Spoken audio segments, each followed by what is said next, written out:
तो देखिए, बिहार के सत्यम गांधी की बात करें तो उन्होंने तो कमाल ही कर दिया। सत्यम ने पहली बार यूपीएससी सिविल सेवा की परीक्षा दी और पहली बार में 10वीं रैंक हासिल कर ली। सत्यम कहते हैं कि उन्हें कामयाबी का पूरा भरोसा पहले से था। बहुत बहुत स्वागत सत्यम आपका, और बहुत बहुत मुबारकबाद आपको ऑल इंडिया 10th रैंक हासिल करने के लिए। धन्यवाद सर, आपका बहुत बहुत धन्यवाद। गांव से निकलकर ऑल इंडिया 10th रैंक हासिल करना, ये लाजमी है कि बहुत सारे संघर्ष यहां पर रहेंगे।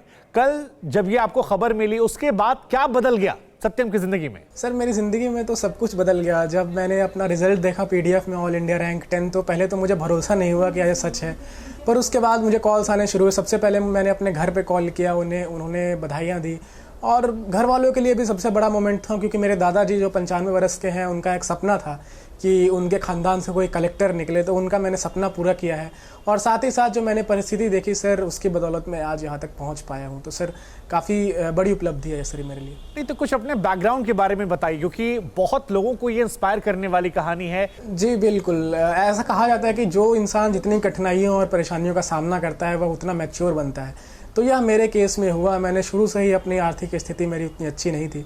मेरे घर वालों ने कर्ज लेके पढ़ाया, चाहे वो मनी लेंडर से हो या बैंक से हो। आज भी मेरे घर पे काफ़ी कर्ज है, परंतु जो त्याग, जो कॉम्प्रोमाइज़, जो सेक्रीफाइस मेरे घर वालों ने किया, वह मेरे लिए एक हमेशा प्रोत्साहन देने का काम किया, जिसके बदौलत मैं आज यहाँ तक खड़ा हूँ। और जो गाँव में 18 साल बिताने के बाद जो दिल्ली आने का सफ़र था, वो मेरे लिए एकदम नया था। मुझे मोमोज़ और सैंडविच तक नहीं पता था कि ये होता क्या है, परंतु जब मैंने यह सब कुछ देखा तो एक कल्चरल शॉक लगा। परंतु वही है कि मेरा जो बैकग्राउंड था, उस वजह से मैं आज यहाँ पर पहुँचा हूँ। नहीं तो कई बार सत्यम ऐसा होता है कि लोग जब बड़े शहरों में आते हैं, जैसे आपने कहा कि आपने मोमोज सैंडविच का नाम नहीं सुना था, तो वो भटक जाते। वो कौन सी चीज थी जिसने आपको बांधे रखा, और डीयू में पढ़ाई के बाद अब आपने यहाँ ऑल इंडिया 10th रैंक पहले अटेम्प्ट में हासिल कर ली? कई सारी चीज़ें रहीं जिन्होंने मुझे बांधे रखा और रास्ते पर रखा। सबसे पहला तो ये कि मुझे यह हमेशा पता था कि मेरे परिवार ने त्याग किया है, कॉम्प्रोमाइज़ किया है, सेक्रीफाइस किया है, उन्होंने कर्जे लेके मुझे पढ़ाए हैं, तो उनका मुझे विश्वास नहीं तोड़ना है। दूसरी चीज़ ये कि मैंने रांची में डीडीसी श्री शशि रंजन सर के अंदर एक इंटर्नशिप की थी ग्रामीण विकास में, जिसकी वजह से मुझे रियलाइज़ हुआ कि मुझे यही चीज़ करना है और ग्रामीण विकास में योगदान देना है। और उस चीज़ ने काफ़ी मोटिवेशन के तौर पे मुझे प्रोत्साहित किया कि हाँ, ये चीज़ें करनी है।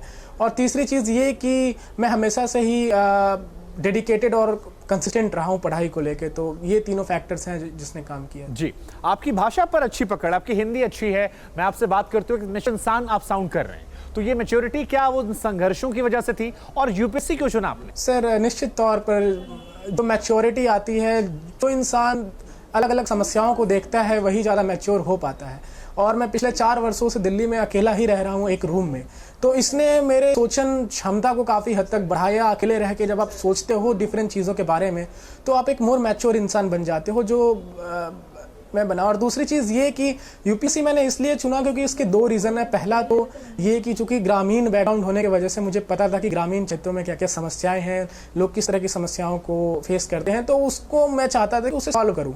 और दूसरी चीज़ ये कि मैंने अपने कॉलेज के फर्स्ट ईयर में रांची एडमिनिस्ट्रेशन के साथ एक इंटर्नशिप किया था श्री शशि रंजन सर के अंदर, तो उसमें मुझे ब्लॉक लेवल पे अटैच किया गया था। तो उससे मुझे पता चला कि हाँ, ब्यूरोक्रेसी एक ऐसी चीज़ है जिसमें मैं जाके ग्रामीण विकास के क्षेत्र में काम कर सकता हूँ।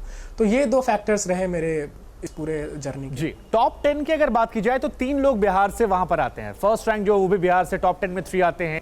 तो क्या एक्स फैक्टर है जो बिहार को खास बनाता है? क्या ये संघर्ष ही जिसका जिक्र आप कर रहे हैं?